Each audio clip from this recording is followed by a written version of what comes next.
शांति। आज की साकार मुरली डेट है 21 सितंबर 2023। बाबा कहते, मीठे बच्चे, जब तक आत्मा पार्ट में है तब तक उसे 100% रेस्ट मिल नहीं सकती। रेस्ट मिलती है निर्वाण धाम में, वहाँ कोई पार्ट नहीं। आज का प्रश्न है, जो बच्चे चलते चलते पढ़ाई से थक जाते हैं उन्हें फिर कौन से संकल्प आते हैं जो विकल्प का रूप ले लेते हैं? उत्तर है, उन्हें बाप को छोड़ देने के अर्थात फारगति देने के आते हैं। बाबा कहते, यह संकल्प आना भी विकल्प है। ऐसा संकल्प करना भी पाप है। पढ़ाई न पढ़ना माना ही थक जाना। ऐसे बच्चे अपना खाना खराब कर देते हैं। दूसरा, अगर किसी बात के कारण कोई माता पिता से रूठ जाते हैं तो वे 21 जन्मों की बादशाही गवा देते हैं। गीत बजा है, आज अंधेरे में है इंसान। ओम शांति। यह है भक्ति का गीत व प्रार्थना। किसके पास प्रार्थना करते हैं? भगवान के पास। परंतु घोर अंधेरे में होने कारण भगवान को जानते ही नहीं। तो अब सुने कौन? जब भगवान उन्हों की पुकार सुने तब आकर ज्योति जगाए। परंतु बच्चे भगवान को जानते ही नहीं तो सुनेंगे फिर कैसे? अभी तुम सन्मुख बैठे हो, भगवान तुमको घोर अंधेरे से घोर सोजरे में ले जा रहे हैं। गाते भी हैं ब्रह्मा की रात और ब्रह्मा का दिन। रात में दर दर भटकते भी बहुत हैं। पहाड़ों पर ठिकाने मंदिरों मस्जिदों में जाते हैं, परंतु भगवान मिलेगा कहाँ? भगवान का जन्म भी भारत में मनाते हैं। शिवरात्रि कहते हैं ना, बराबर उनकी यादगार प्रतिमाएं भी भारत में हैं, परंतु समझते नहीं कि वे कब आते हैं। बिल्कुल घोर अंधेरे में है। अभी तुम घोर अंधेरे में नहीं हो। तुम नंबरवार पुरुषार्थ अनुसार सोजरे में आते जाते हो। तुम बच्चे जानते हो यह सारी सृष्टि की रचना कौन और कैसे करते हैं? तुम यहाँ आए हो ईश्वरीय विश्वविद्यालय में, जहाँ ईश्वर पढ़ाते हैं, मनुष्य से देवता बनाते हैं। यह नॉलेज तुम्हारे में भी नंबरवार समझते हैं। कोई तो अच्छी रीति समझते हैं, कोई पूरा नहीं समझने वाले भगंती हो जाते हैं। माता पिता से रूठ पड़ते हैं। जिनके लिए गाया हुआ है, आश्चर्यवंत ऐसे माता पिता से रूठ पड़ते हैं। आश्चर्यवत ऐसे माता पिता से रूठ पड़ते हैं। पश्चंती कथंती फिर रूठ पड़ंती। जानते हैं माता पिता से हमको 21 जन्म लिए स्वर्ग की बादशाही मिलती है, फिर भी भूल जाते हैं। बाबा ने समझाया है, जिसको शांति कहा जाता है वह मिलती ही है शांति धाम अथवा निर्वाण धाम में। उसको मुक्ति धाम भी कहा जाता है। अगर कोई कहे हम 100% रेस्ट में हैं, परंतु यह अक्षर कोई है नहीं। सारे दिन में कोई ना कोई कर्म जरूर चलता है। हाँ, अल्पकाल के लिए रात के नींद को रेस्ट कहते हैं, क्योंकि आत्मा कहती है मैं सारा दिन काम करके थक गई हूँ, अब रेस्ट लेती हूँ। अपने को डिटैच कर देते हैं। यह तो जानते हो, बाप रहते ही हैं शांति देश में, या ऐसे समझते हो कि परमपिता परमात्मा वहाँ रेस्ट में रहते हैं। परमात्मा रेस्ट में तब रहते हैं जब उनका पार्ट नहीं है। मुक्ति धाम में कोई काम नहीं करते हैं। यह बड़ी समझने की बातें हैं। अभी तुम्हारी बुद्धि का ताला खुलता जाता है। बाप कहते हैं तुमको पता है मैं रेस्ट में कब रहता हूँ? जबकि तुम बच्चे स्वर्ग में सुख में रहते हो। वहाँ तुमको सुख शांति है, उसको रेस्ट नहीं कहा जाएगा। रेस्ट में तब कहें जब तुम्हारा कोई पार्ट नहीं है। तुम जब स्वर्ग में हो तो मुझे कोई मेहनत नहीं करनी पड़ती। मैं वहाँ घर में शांत में रहता हूँ।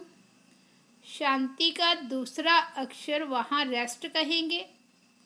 यहाँ तो रेस्ट में रह नहीं सकते हैं। आत्मा कहती है मैं रेस्ट में तब हूँ जबकि रात को नींद करती हूँ। उस समय रेस्ट में हूँ या शांत में हूँ, बात एक ही है। रात को अशरीरी बन जाते हैं, शांत हो जाते हैं, फिर उठते हैं तो कर्म में आते हैं, फिर भी अनरेस्ट है। कर्म करते अनरेस्ट भासती है। सतयुग में अनरेस्ट का सवाल नहीं। अनरेस्ट करती है माया। वहाँ ऐसे नहीं कहेंगे कि हम रेस्ट में रहते हैं। काम काज सब करते हैं परंतु अशांत नहीं रहते हैं। बाकी रेस्ट अक्षर है नहीं। समझो कोई कहते हैं हम शिमला जाते हैं रेस्ट के लिए, परंतु रेस्ट का अर्थ नहीं। सच्ची रेस्ट तब है जब हम निर्वाण धाम में रहते हैं, वहाँ चुप रहते हैं। बाकी रेस्ट कोई को नहीं है। कोई कहे हमको 100% रेस्ट है तो यह रॉन्ग है। इसको अज्ञान कहा जाए। हाँ, यह जरूर कहा जाएगा। पढ़ाई नहीं पढ़ने चाहते तो रेस्ट लेते हैं। न पढ़ना रेस्ट लेना, यह तो फिर थकना हो गया। अपना ही खाना खराब करते हैं। समझाया जाता है, हे रात के राही, स्वर्ग की राह पर चलते चलते थक मत जाना, रूठ नहीं जाना। माता पिता को फरगति देने का तो संकल्प भी नहीं उठाना चाहिए। यह संकल्प उठाया तो उसको विकल्प कहा जाता है।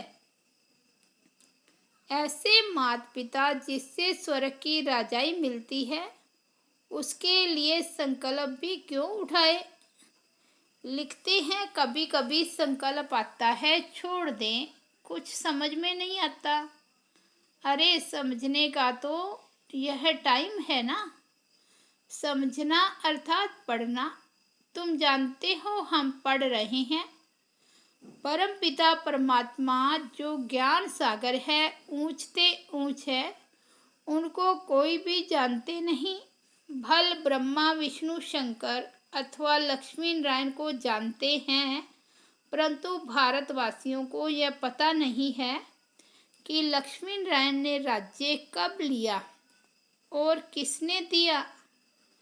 माया ने बिल्कुल ही घोर अंधेरे में डाल दिया है। बाप आकर समझाते हैं, रचता बाप मनुष्य सृष्टि की रचना कैसे करती हैं, यह तो कोई भी नहीं जानते। बाप ही बैठ समझाते हैं। प्रजापिता ब्रह्मा को क्रिएटर नहीं कहेंगे।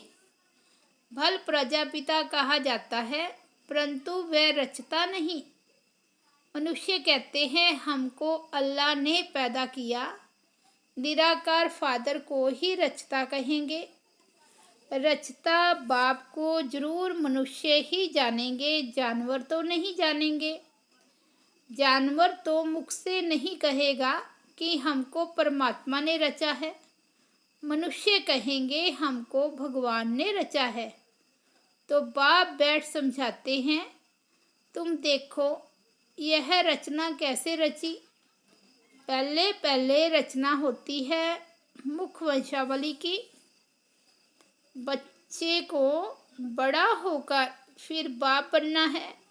यह बेहद का बाप कहते हैं, देखो मैं भी कैसे रचना रचता हूँ। इनमें प्रवेश कर इनको मुख द्वारा कहता हूँ, हे आत्मा तुम मेरी हो, मैं तुम्हारा बाप हूँ। फिर इनके द्वारा तुम बच्चों को रचता हूँ। तुम हो मुख वंशावली। अज्ञान काल में भी कहते हैं ना, जैसे हैं तैसे हैं मेरे हैं।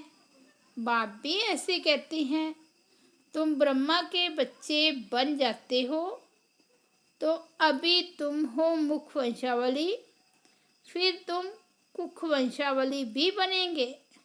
बाप कहते हैं तुम मेरे हो, फिर तुम दैवी घराने में जाएंगे। बाप यह ईश्वरीय रचना कैसे रचते हैं यह कोई भी समझ नहीं सकते।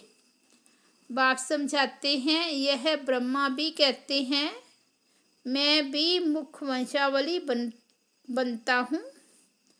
बाप के साथ माँ जरूर चाहिए। तुम कहते हो हम प्रजापिता ब्रह्मा के मुख वंशावली हैं। शिव बाबा ने हमको अपना बनाया है, उनको शरीर तो चाहिए ना। शिव बाबा को तो शरीर नहीं है, शरीर का लोन लेते हैं। फिर कहते हैं तुम मेरे हो। इसको कहा जाता है मुख वंशावली। इस मुख से इस वन्नी अर्थात स्त्री द्वारा कहते हैं कि तुम मेरे बच्चे हो। बाप ही समझाते हैं और कोई शास्त्रों आदि में यह बातें है नहीं। तुम अभी सुनते हो फिर प्राय लोप हो जाएगा। इस समय है घोर अंधेरा। बाप आकर रोशनी करते हैं, तब तो ब्रह्मा की रात ब्रह्मा का दिन गाया हुआ है। कुछ तो है ना, गाया हुआ है। झूठ तो झूठ, सच की रत्ती नहीं। परंतु बाप कहते हैं प्राय कुछ ना कुछ रहता है, परले नहीं हो जाती। थोड़े रहेंगे फिर झाड़ वृद्धि को पाता है। मनुष्यों ने फिर महाप्रलय दिखाई है, परंतु महाप्रलय कभी होती नहीं। ऐसे नहीं होता जो सागर में बच्चा पीपल के पत्ते पर आए। यह सब गपोड़े हैं। बाप ने समझाया है, तुम जब गर्म महल में आते हो तो वहाँ आनंद में रहते हो। वहाँ दुख पाप कर्म होता नहीं। वह है ही पुण्य आत्माओं की दुनिया। यह है पाप की दुनिया। यहाँ सब कुछ त्याग कर तुम सदा पुण्य आत्मा बनते हो। तुम इतना पुण्य करते हो जो आधा कल्प तुमको कोई पाप आत्मा नहीं कहेंगे। तुम अविनाशी पुण्य आत्मा बन जाते हो। यहाँ फिर आधा कल्प पाप आत्मा कहेंगे। घड़ी घड़ी दान पुण्य करते रहते हैं। भारत को कंप्लीट धर्मात्मा कहा जाता है। भारत में दान पुण्य करते हैं। तुम जानते हो यह दुनिया हम छोड़ने वाले हैं, फिर आना नहीं है। इस दुनिया की सामग्री तुम ट्रांसफ़र करते हो नई दुनिया के लिए। मनुष्य ईश्वर अर्पणम करते हैं, अर्थात ट्रांसफ़र करते हैं दूसरे जन्म के लिए। यहाँ तुम ट्रांसफ़र करते हो 21 जन्मों के लिए। तो बहुत चाहिए ना। तुमसे सारी कीचड़ पट्टी लेकर नया देते हैं, पुराना लेकर सोने का देते हैं। तुम सच्चाई से बाप को देते हो, बाप भी तुमको सब कुछ देते हैं। तुम्हारा पार्ट तो चलता आया है, यह ड्रामा में था। सबने घर बार छोड़ा, नहीं तो गौशाला कैसे बने। मनुष्य तो नहीं जानते भट्ठी कैसे बनती है, वह तो दिखाते हैं बिल्ली के पूंगरे आदि थे। यह सब ज्ञान तुम बच्चों को अभी है, फिर वहाँ यह ज्ञान नहीं रहेगा। हम ऐसे 21 जन्म राज्य करेंगे, फिर गिरेंगे, वहाँ यह ज्ञान नहीं रहता। त्रिकालदर्शी पने का पार्ट तुम्हारे में अभी रहता है। मुख्य हीरो हीरोइन का पार्ट तुम्हारा ही है और कोई का पार्ट नहीं। असुर से देवता, फिर देवता से असुर, तुम भारतवासी ही बनते हो। बाकी तो है बीच के बाई प्लांट्स। नाटक में बीच में फिर हंसी कुड़ी का खेल भी करते हैं ना। आधा कल्प बाद देवी देवता धर्म प्राय लोप हो जाता है। तुम्हारी बुद्धि में यह सारा चक्कर फिरता रहता है, तब तो तुम समझाते हो ना। परम पिता परमात्मा भी परमात्मा है, परम धाम में रहने वाला। बाप कहते हैं मेरे में सारा ज्ञान है। मैं मनुष्य सृष्टि का बीज रूप चैतन्य हूँ। वे तो जड़ बीज होते हैं, शिव तो चैतन्य है, उनकी प्रतिमा पूजी जाती है। आजकल गवर्नमेंट झाड़ों के सैंपलिंग लगाती है। यह है चैतन्य बीज, मनुष्य सृष्टि रूपी झाड़ का बीज कहते हैं। मुझे सारे झाड़ की नॉलेज है। तो जब कोई कहते हैं 100% रेस्ट में है, तो समझाना चाहिए कि 100% रेस्ट तो कभी मिलती नहीं। हाँ, ऐसे कहेंगे स्वर्ग में 100% पवित्रता सुख शांति रहती है, नाम ही है स्वर्ग। बाप कहते हैं सत्य श्री अकाल, सच बोलने वाला, उनको कोई काल नहीं खाता। उनको कहा जाता है कालों का काल। बाप कहते हैं ये छीछी दुनिया है, इस बंभोर को आग जरूर लगनी है। तुम बच्चे जानते हो यह महाभारत लड़ाई महाकल्याणकारी है। मनुष्य यज्ञ करते हैं कि शांति हो जाए, वह समझते हैं स्वर्ग के गेट्स न खुलें। तुम तो ताली बजाते हो, भंबोर को आग लगे तो हम नई दुनिया वैकुंठ में जाएं। यह विनाश ज्वाला इस रुद्र ज्ञान यज्ञ से ही प्रज्वलित हुई है। जो बाप के बनेंगे वही स्वर्ग के मालिक बनेंगे। बाकी सबको हिसाब किताब चुकतू कर वापस जाना है। तुम जानते हो अब वापस मुक्ति धाम में जाकर फिर अपना पार्ट रिपीट करना है। सतयुग में यह इतने सब देवी देवता कहाँ से आए। मनुष्य से देवता किए करतन लागी वार। तुमको कौड़ी से हीरे जैसा पति से पावन बनाते हैं।